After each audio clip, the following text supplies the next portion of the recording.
Kaya sa inyo, sa mga taga-California, ay magsisi kayo at tumalikod sa kasalanan, pagsisihan ninyo ang inyong mga kasalanan upang kayo ay muling pagpalain ng ating Diyos. Yan bayan ng California ay paging muli ninyong itinayo ang inyong bayan, ang inyong bansa o inyong bayan dyan sa California ay muling wawasakin ng Diyos yan.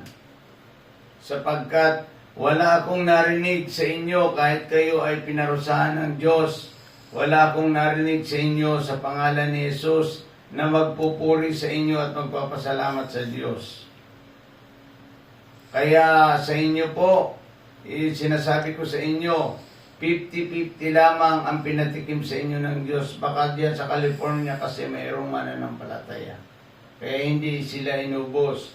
Pero uulitin ng Panginoon yan kapag itinayo nyo yung bayan na yan at hindi kayo nagsisi at tumalikod sa kasalanan, uulitin ng Diyos yan, mas grabe pa dyan.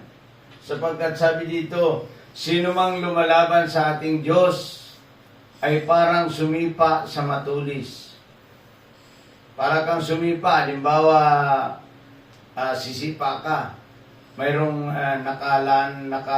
nakatarak na matulis, yan ang sisipain mo. Wasak ang iyong paa. Yan ang ibig sabihin dyan. Kaya sino mang lumalaban sa Diyos, dito ay pinakita dito, Genesis chapter 19 verse 29 ay ganito ang sinabi. Nang gawin ng Diyos ang sa mga lungsod na iyon, hindi niya nawaglit sa kanyang isipan si Abraham, kaya't iniligtas niya ito si Lot. Kaya iniligtas niya si Lot doon sa sunog, sa Sodoma at sa Gomora dahil sa pagmamahal ng Diyos kay Abraham. Mahal ng Diyos si Abraham, naging kaibigan ng Diyos si Abraham. Huwag nating pabayaan na ang gawain ng Diyos ay maputol dahil sa atin. Huwag natin yung pabayaan. Kasi respeto ito sa Diyos. Respect to God and the glory of the Lord. Yung kalwalatian ng Diyos ay respetin natin ito. Na kung saan, sa ganitong paraan, na pangaral ng salita ng Diyos, ay maihayag natin ang salita ng Panginoon. Kasi kapag ito ay naputol ng salita ng Diyos, ay tayo ay paparusahan niya sapagkat sabi niya dito, ang sino mang tao na lumaban o maging dahilan ng gawain ito upang maputol, siya ay parang sumipa sa matulis. Parang sumipa tayo sa matulis. Kaya sa mga taga-California, simple message this morning, magsisi kayo at tumalikod sa kasalanan upang kayo ay hindi na maulit ang pinatikim sa inyo ng Diyos. Ngayon, kapag hindi kayo nagsisi at tumalikod sa kasalanan, hindi nyo itinaas ang pangalan ng ating Panginoong Jesucristo, kapag itinayo nyo yan at hindi kayo nagsisi sa inyong mga kasalanan, uulitin ng Diyos yan at matindi pa ang inyong daranasin.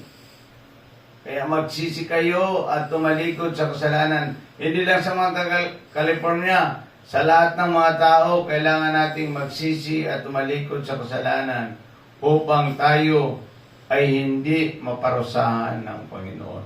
Ang sino mang lumalaban sa Diyos, sabi ng Gawa chapter 26 verse 14 ay parang sumipa sa matulis.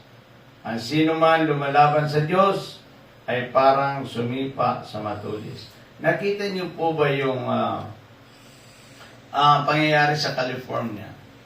Yun ay, kung babasahin mo yung Genesis chapter 18, chapter 19, ay walang katulad noon.